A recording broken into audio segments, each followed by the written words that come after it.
नमस्कार दोस्तों। आज का जो हमारा टॉपिक है वो है agricultural typology primitive and modern, मतलब कृषि प्रकार की परंपरागत और आधुनिक। जैसा कि आपको पता है कि कृषि का इतिहास काफ़ी पुराना है। प्राचीन काल से ही कृषि जो है जीविकोपार्जन का एक प्रमुख स्रोत है और वर्तमान में औद्योगिक और नगरीय क्रांति हुई है। वाणिज्यिक व्यवसाय, रोजगार और कई सारे अन्य सेक्टरों में भी वृद्धि हुई है। बावजूद इसके कृषि आज भी एक महत्वपूर्ण जो है संसाधन के तौर पे, या आप कह सकते हैं क्रियाकलाप के तौर पे बना हुआ है। जहाँ तक कृषि की बात है तो प्राकृतिक, सामाजिक, सांस्कृतिक, आर्थिक, राजनीतिक, तकनीकी कई सारे तत्व हैं जो इसको प्रभावित करते हैं। कृषि प्रकार की भी एक तरह से वही है जो उन तत्वों को समाहित किया जाता है। जैसे अगर हम इसको सिंपल शब्द में समझें तो हम कह सकते हैं कि कृषि प्रकार की, जिसको अंग्रेजी में एग्रीकल्चर टाइपोलॉजी कहा जाता है, तो हम इसका अगर संधि विच्छेद करते हैं तो agri plus culture plus type plus logy, that means अंग्रेजी का एग्री शब्द जो है वो लैटिन भाषा के एगर से लिया गया है। AGER, एगर शब्द से बना है, जिसका अर्थ होता है लैंड यानी भूमि, यानी एग्री का मतलब हो गया भूमि। अगर हम कल्चर की बात करें तो उसका तात्पर्य कल्टीवेशन से होता है, यानी जुताई से होता है। टाइप तो जैसा कि आपको पता है कि टाइप का शब्दशः मतलब होता है प्रकार। और लॉजी जो है वो लोगोस से बनता है। लोगोस भी एक ग्रीक वर्ड है, उसका मतलब होता है टू स्टडी, या अध्ययन करना, समीक्षा करना, विश्लेषण करना। यानी कि अगर पूरी तरह से हम एग्रीकल्चरल टाइपोलॉजी का अक्षरशः हिंदी अनुवाद कर दें तो यह हो जाएगा कृषि प्रकारात्मक विश्लेषण। यानी कि कृषि प्रकार की का से किसी विशिष्ट प्रदेश में विकसित वैसे कृषि स्वरूप के प्रकारों या प्रारूपों की समीक्षा से है जो नेचर में या प्रकृति में हेरार्की वाइज होते हैं, पदानुक्रम वाइज होते हैं। तो इस तरह से एग्रीकल्चरल टाइपोलॉजी को हम परिभाषित कर सकते हैं कि agricultural typology is the sum of या result of the mutual relation of many features, many distinctive features, that means social, operational, productional and structural, यानी कि सामाजिक, संगठनात्मक, तकनीकी या उत्पादन के संदर्भ में कृषिगत स्वरूप के विश्लेषण को कृषि प्रकारिकी कहा जाता है। अब यहाँ पे एक चीज़ समझने की ज़रूरत है कि कृषि प्रकारिकी और कृषि प्रदेश दोनों में अंतर है, मौलिक अंतर है। जैसे कृषि के प्रकार का निर्धारण जब हम करते हैं, यानी कृषि प्रकारिकी की हम बात करते हैं, तो उसमें हम कहीं ना कहीं उसके अंतर्निहित गुणों को आधार मानते हैं वर्गीकरण में। लेकिन अगर किसी किसी प्रदेश की बात करते हैं तो एक स्थानिक अवधारणा होती है जो कह सकते हैं कि एक विशिष्ट भूखंड पे होती है और कृषि स्थिति के साथ अपनी विशेषताएं होती है और दूसरे भूखंड से भिन्नता के लिए वो जाना जाता है। लेकिन कृषि प्रकार की जो है वो गुण धर्म जो है वो वहीं से रिलेटेड होता है और वो अंतर्निहित गुण के आधार पर हम उसका वर्गीकरण करते हैं। हालांकि कई सारे इसमें अवधारणा में जो है अभिलक्षण इसके बताए गए हैं और उसी आधार पे जो है कृषि प्रकारिकी का वर्णन किया जाता है। हालांकि इसके सीमांकन में या इसके निर्धारण में कई समस्याएं भी देखने को मिलती हैं। जो अगला फिगर है वो उसी से संबंधित है। जैसे कि कृषि प्रकारिकी को में जो अध्ययन में अंतर्निहित समस्याएं हैं उसको हम 3 वर्ग में बांट सकते हैं। पहला तो ये कि अध्ययन क्षेत्र का विस्तार, दूसरा कि उस क्षेत्र विशेष में विभाजन हेतु जो उपयुक्त वेरिएबल्स हैं उनका चुनाव, कि किस वेरिएबल्स को हम चुनें, और तीसरी समस्या है कि जब हम अध्ययन क्षेत्र को चुन लेते हैं, वेरिएबल्स को चुन लेते हैं, तो उसका विश्लेषण के लिए हम क्या मेथड यूज करते हैं। तो तीनों स्तर पे जो है कहीं ना कहीं समस्याएं देखने को मिलती हैं। हालांकि इसके अध्ययन के लिए ये ज़रूरी है कि आंकड़ों का विश्लेषण जो है वो सही तरीके से हो, चाहे वो आप ग्राफिक मेथड से कर सकते हैं, चाहे आप क्लस्टरिंग वेरिएबल्स या इंडेक्स निकाल के कर सकते हैं, चाहे वो फैक्टर एनालिसिस से किया जा सकता है। एक विद्वान थे जिनका नाम था क्रोस्टोविकी, उन्होंने एक मॉडल टाइपोग्राम की रचना की थी जिससे कृषि प्रकारिकी का निर्धारण किया था। ये मैप जो है उसी से रिलेटेड है जो बेस्ड है कॉस्ट्रोविकी के कार्यों के आधार पे।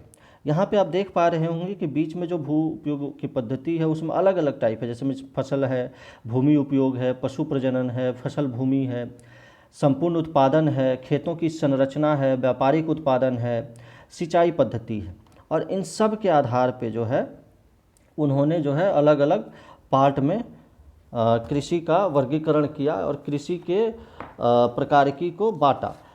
अब यहाँ पे वर्गीकरण में भी जो है कई अभिलक्षण सामने आते हैं, कई सारे आधार माने जाते हैं और उसके आधार पे कृषि प्रकारिकी का वर्गीकरण किया जाता है, जिसमें आप कह सकते हैं कि कृषि प्रकारिकी के वर्गीकरण में चाहे वो बाह्य कारक हो उसका प्रयोग किया जा सकता है, या आंतरिक कारक है उसका भी प्रयोग किया जा सकता है। अब इसमें जो है कृषि प्रकारिकी जो है कई सारे कारकों से प्रभावित होती है, चाहे वो संगठनात्मक कारक हो, यहाँ तकनीकी विशेषता का कारक हो, सिंचाई का कारक हो, या उत्पादकता का कारक हो, श्रम का कारक हो, कई सारे कारक हैं और वो कारक जो है कहीं ना कहीं एक आधार बनते हैं जिससे कृषि प्रकारिकी का वर्गीकरण किया जाता है। अब यहाँ पे हम कृषि प्रकारिकी के सुनिश्चितीकरण की बात करें तो उससे जुड़े जो आवश्यक अभिलक्षण हैं उसको हम 4 वर्ग में बांट सकते हैं। यहाँ पे थोड़ा सा 5 लिखा गया है 4 के वजह में। तो ये जो 4 टाइप है उसमें सबसे पहले हम रख रहे हैं कि सामाजिक और स्वामित्व संबंधी क्या विशेषताएं हैं, जिसमें सामाजिक विचरक में आप कह सकते हैं कि भूमि का स्वामित्व किसके पास है, भूमि उद्यम किस प्रकार का है, जोत का आकार लैंड होल्डिंग जिसको हम कहते हैं वो प्रति व्यक्ति कृषक के रूप में कहो या कृषक भूमि के रूप में हम माने या संपूर्ण उत्पादन के रूप में माने या पशुपालन के रूप में माने, वो क्या है। और वहाँ पे प्रतिजोत जो कृषक हैं यानी क्रियाशील व्यक्तियों की संख्या कितनी है, तो ये पहले आधार के अंदर शामिल किया जाता है। जो दूसरा आधार है जिसको हम संगठनात्मक तथा तकनीकी संबंधी विशेषता कहते हैं, उसमें हम कह सकते हैं कि जो है प्रति 100 हेक्टेयर या प्रति हेक्टेयर पे मशीन का कितना उपयोग हो रहा है, कितनी सिंचित भूमि है उस क्षेत्र में, कितना जो है रासायनिक खाद उपयोग हो रहा है, तो ये सारी चीज़ों को हम संगठनात्मक विचरक में रख सकते हैं। तकनीकी से आपको पता ही है कि आधुनिक तकनीकी यूज हो रहा है कि नहीं, मानवीय श्रम जो है वो कुशलतापूर्ण है कि नहीं, तो ये सारी चीज़ें सेकंड पॉइंट में आता है।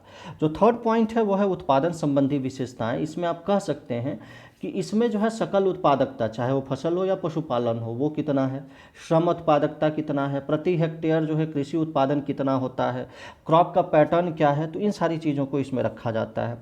जो अंतिम चौथा आधार है जो संरचना संबंधी विशेषता जिसको हम कह सकते हैं, उसमें हम ये देख सकते हैं कि जो है वाणिज्यीकरण हो रहा है कि नहीं, मार्केट बेस्ड एग्रीकल्चर है कि नहीं, या अन्य जो उत्पादन को उन्मुख या उत्पादन को बढ़ाने के लिए जो विधियां प्रयोग होते हैं वो हैं कि नहीं। इसी आधार पे जो है कृषि प्रकारिकी को बांटा जाता है। कोस्ट्रोवर्की की अध्यक्षता में 1972 में अंतर्राष्ट्रीय भौगोलिक संगठन जिसको हम लोग IGU भी कहते हैं, उसके द्वारा कृषि प्रकारिकी की व्याख्या की गई और एक फॉर्मूला दिया गया जिसमें कहा गया कि T बराबर S into O by P into C, that means T यहाँ पे कृषि का प्रकार यानी टाइप ऑफ एग्रीकल्चर क्या क्या है जिसको हम टाइपोलॉजी भी कह सकते हैं। S बराबर है सोशल एंड ऑनरशिप वेरिएबल्स, यानी जिसको मैंने पहले बताया कि सामाजिक विचरक या स्वामित्व विचरक। दूसरा जो है वो ऑपरेशनल वेरिएबल है यानी संगठनात्मक विचरक है। तीसरा जो है प्रोडक्शन वेरिएबल्स है, जो ये 4 आधार आपके दिए गए हैं, गलती से 5 लिखा गया है, ये 4 आधार को यहाँ पे सम्मिलित किया जाता है। और लास्ट जो है वो संरचनात्मक वेरिएबल्स हैं। तो इन वेरिएबल के आधार पे जो है डिफरेंट विचरकों को चुना जाता है। तो IGU के तत्वाधान में जो कृषि प्रकारिकी का निर्धारण किया गया था, इसमें इन चारों के अलावे 27 और वेरिएबल्स चुने गए थे और उसके आधार पे बांटा गया था। तो इस आधार पे कोस्ट्रोविकी ने जो है 1976 में विशद अध्ययन किया और उन्होंने, जैसा मैंने शुरू में बताया कि जो कृषि प्रकारिकी है वो एक पदानुक्रम होता है उसका नेचर, तो उन्होंने जो है अलग अलग पदानुक्रम में इसको विभाजित किया, जिसमें प्रथम स्तर यानी फर्स्ट हायरार्की जो था उसमें 5 को रखा, जिसमें परंपरागत विस्तृत कृषि है, संक्रमण गहन कृषि है, बाजारोन्मुख कृषि है, सामाजिकृत कृषि है और उच्च विशेषीकृत पशुपालन कृषि है। आप इसमें देख सकते हैं कि पहला जो दो है परंपरागत और संग्रहण गहन कृषि, इसको हम प्रिमिटिव मान सकते हैं, बाकी का जो है उसको हम मॉडर्न मान सकते हैं। तो सामान्य तौर पर परंपरागत आधुनिक में वर्गीकरण किया जाता है। फिर इन्होंने द्वितीय क्रम में लगभग 20 स्तर माने और तृतीय क्रम में 55 कृषि प्रकारकों का निर्धारण किया। तो इस आधार पे इन्होंने एग्रीकल्चरल टाइपोलॉजी को क्लासिफाइड किया, जिसमें जैसा मैंने बताया कि 4 वेरिएबल्स हैं और इन 4 के आधार पर फिर 27 वेरिएबल्स का चुनाव किया गया था। अब अगर हम बात करते हैं प्रिमिटिव एग्रीकल्चरल टाइपोलॉजी की, तो सबसे पहले हम कह सकते हैं कि ऐसी कृषि या ऐसा कृषि व्यवस्था जिसके अंतर्गत जीवन निर्वाह की कृषि होती है, सब्सिस्टेंस फार्मिंग होती है। जैसे आप लोगों को याद है विटलसी का जो उदाहरण हम लोग पढ़ते हैं, यानी कि उसमें उन्होंने जो छोटे पैमाने पर जो बताया था कि घुमक्कड़ी चरवाही व्यवस्था या चलवासी पशुचारण होगा, जिसमें भूमि का स्वामित्व जो है एक तरह से संयुक्त होता है। लघु या मध्यम पैमाने पे जो है पशुपालन होता है। वैकल्पिक रूप में कह सकते हैं कि न्यून मात्रा में जो है क्रॉप इंटेंसिटी होती है। श्रम निवेश काफ़ी कम होता है वहाँ पे। पूंजी तो लगभग ना के बराबर होता है। भूमि का भी बहुत कम उपयोग होता है और जो उत्पादकता और व्यवसायीकरण का स्तर है वो काफ़ी निम्न होता है। यानी इसमें आप कह सकते हैं कि जो उत्तरी अफ्रीका का रीजन है, मध्य पूर्व का रीजन है, वो इस रीजन में आता है। इसके अलावा आपका इसमें एक चीज़ और भी चीज़ें होती है कि ये जो है कम गहन होता है, तो ऑटोमेटिकली उत्पादकता इसकी न्यून हो जाती है। जो स्थानांतरित कृषि है वो भी इसकी एक विशेषता परंपरागत में आ जाती है, जिसमें जिसको झूम कृषि भी हम लोग कहते हैं और अलग अलग नाम है इसके, जिसमें भूमि का संयुक्त स्वामित्व होता है। इसमें भी सेम विशेषता होती है कि पूंजी कृषि सबकी कमी होती है। उत्पादकता वाणिज्यीकरण तो ना के बराबर होता है। खाद्यान्न फसल भी मिश्रण होता है। स्थानांतरित कृषि की एक विशेषता है कि भूमि का उपयोग करते हैं, जैसे उसको उत्पादकता कम होती है उसको शिफ्ट कर जाते हैं दूसरी जगह। तो इस तरह की जो प्रक्रिया है, तो इसमें मध्य अफ्रीका हो गया, दक्षिण पूर्व एशिया हो गया, भारत का उत्तर पूर्व वाला रीजन हो गया, अमेजन का क्षेत्र हो गया, तो इस तरह के रीजन में, लैटिन अमेरिका में, दक्षिण पूर्व एशिया में इस तरह की खेती की जाती है। जीवन निर्वाह भी कृषि इसी तरह से होती है, जिसमें जो है श्रम की आधिक्यता तो होती है लेकिन कुशल श्रमिक नहीं होते हैं। जो है जोतों का आकार छोटा होता है, न्यूनतम पैमाने पे खेती हो जाती है और खेती का जो मुख्य आधार होता है वो यही होता है कि जीवन निर्वाह उससे किया जाए। मतलब कि उसका कहीं ना कहीं वाणिज्यिक और व्यवसाय से कोई लेना देना नहीं होता है, उसका एक ही उद्देश्य होता है जीवन निर्वाह। तो ये सारी जो विशेषता है वो परंपरागत कृषि प्रकार की व्यवस्था है। अगर हम भारत के संदर्भ में देखें तो तकनीकी स्तर पे आप देखेंगे तो मैक्सिमम जगह जो है वो परंपरागत कृषि प्रकार की ही आपको देखने को मिलेगी, चाहे वो तकनीकी के स्तर पे देखें, संरचना के स्तर पे देखें, संगठनात्मक स्तर पे देखें, तो ये परंपरागत कृषि व्यवस्था की होती है। इसमें भी कई बृहत स्तर पे भी की जाती है कि जो है बटाई खेत दे दिया गया, तो वो भी ऐसा नहीं है कि वो फिर जो है आपका मॉडर्न हो जाता है, वो भी जो प्रकार की है वो भी इसी के अंतर्गत आती है, क्योंकि वहाँ भी किसान जो है कहीं ना कहीं जो मेथड्स यूज करते हैं वो जो है परंपरागत कृषि का ही मेथड यूज करते हैं। दूसरी तरफ अगर हम बात करें आधुनिक कृषि की, तो इसमें जो है बाजारोन्मुख कृषि हो जाती है। बागानी कृषि या व्यापारिक अन्न और दुग्ध उत्पादन की खेती हम कह सकते हैं कि होगा। इस प्रकार की कृषि की सबसे प्रमुख विशेषता क्या होती है कि मानवीय श्रम कम लगता है लेकिन पूंजी लागत अधिक होता है, जिसके कारण से तकनीकी और पूंजी की अधिकता के कारण वहाँ से अधिक उत्पादन प्राप्त किया जा सकता है, अधिक लाभ प्राप्त किया जा सकता है। और इसकी प्रमुख विशेषता वही है जिसको कमर्शियल फार्मिंग हम कह सकते हैं, व्यवसायीकरण। जैसे जापान, ताइवान, मलेशिया, यूरोप के कई सारे नगरीय क्षेत्र में इस तरह के पाए जाते हैं, या जितने शीतोष्ण, चाहे वो पंपास की बात करें, स्टेपी पंपास की बात करें, डाउन्स की बात करें, इस तरह के जितने बड़े बड़े बागान हैं वहाँ पे इस तरह की खेती की जाती है।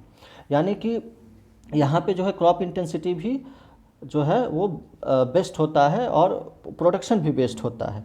इसके अलावे जो है कई जगह साम्यवादी कृषि भी या समाजीकरण भी किया जाता है, जिसमें रूस में हो गया, ईरान वगैरह में हो गया, इस तरह की खेती की जाती है। तो ये सारी चीज़ें हैं। इवन पशुपालन की अगर बात करें तो जो पहला विशेषता था प्रिमिटिव में, उसमें पशुपालन भी, वहाँ भी जीवन निर्वाह है पशुपालन, उसको हम उद्योग या व्यवसाय से नहीं जोड़ते हैं। जबकि यहाँ पे अगर हम बात करें तो यहाँ भी पशुपालन एक तरह से आप कह सकते हैं कि विशिष्टीकृत हो जाता है और व्यापारिक हो जाता है। चाहे हम मुर्गी पालन की बात कर लें, चाहे हम दुग्ध उत्पादन की बात कर लें, चाहे हम मत्स्य पालन की बात कर लें, मांस के उत्पादन की बात करें, ऊन, चमड़ा, हड्डी, इस तरह के जितने मतलब प्रोडक्टिव है, जो हम कह सकते हैं कि मार्केट ओरिएंटेड एग्रीकल्चर हो जाता है पूरी तरह से। जैसे कि डेनमार्क हो गया, न्यूजीलैंड हो गया, ऑस्ट्रेलिया, हॉलैंड, ये सब क्या है, यहाँ पे जो खेती होती है अर्जेंटीना के पंपास रीजन में, तो इस तरह की जो पशुपालन यहाँ पे होती है वो एक तरह से कृषि प्रकार की का हाईएस्ट है। आप कह सकते हैं कि स्पेशलाइज्ड टेक्निकल जो है वो इनबिल्ट टेक्निकल एग्रीकल्चर होता है। तो ये सारे जो कृषि प्रकार की है वो विशिष्ट दशाओं, वातावरण और क्षेत्रीय विशेषता के आधार पे हम निकालते हैं और बताते हैं कि इस तरह का वर्गीकरण होता है जो परंपरागत है और प्रकार की है। जैसा कि आधार में भी मैंने बताया था कि जो है जो डिफरेंट आधार है, चाहे वो उसके हम स्वामित्व की बात करें, जोत के आकार की बात करें, तो आप देखेंगे कि परंपरागत में जोत का आकार छोटा होता है, क्योंकि यहाँ पे जो है आप जो भारत सबसे अच्छा उदाहरण है कि जो है मान लीजिए किसी के पास 10 बीघा ज़मीन है, उसका बेटा हुआ 4, तो फिर वो 4 पार्ट में बट गया, फिर तो जोत का आकार लैंड होल्डिंग छोटा होता जाता है। उसी तरह से जो है मॉडर्न में ये जोत का आकार बड़ा होता है, बड़े बड़े बागान होते हैं जिस पर खेती की जाती है, चकबंदी किया जाता है। उसी हिसाब से अगर हम संगठनात्मक बात करें तो रासायनिक खाद का जितना उपयोग मॉडर्न में होता है यहाँ नहीं होता। इरिगेशन फैसिलिटी यहाँ भी जो है पुराने ढर्रे पे होती है, वहाँ इरिगेशन फैसिलिटी अच्छी होती है। मशीनीकरण ट्रैक्टर का ज़्यादा उपयोग होता है आधुनिक में, परंपरागत में नहीं होता है। तो ये सारे जो चीज़ें हैं वो कहीं ना कहीं ये डिफरेंस पैदा करते हैं प्रिमिटिव एग्रीकल्चर टाइपोलॉजी के और मॉडर्न एग्रीकल्चरल टाइपोलॉजी के, और इस आधार पे जो है ये वर्गीकरण किया जाता है। अब ये चीज़ है कि डिफरेंट डिफरेंट वेरिएबल, जैसा कि मैंने शुरू में बताया, उसके आधार पे वर्गीकरण किया जाता है। तो यह जो है विभिन्न प्रकारकी के अध्ययन के लिए विभिन्न भागों में अलग अलग विशिष्टता को शामिल किया गया, और उसको जो है आधुनिक और परंपरागत में हम उस विशेषता के आधार पे बांटते हैं।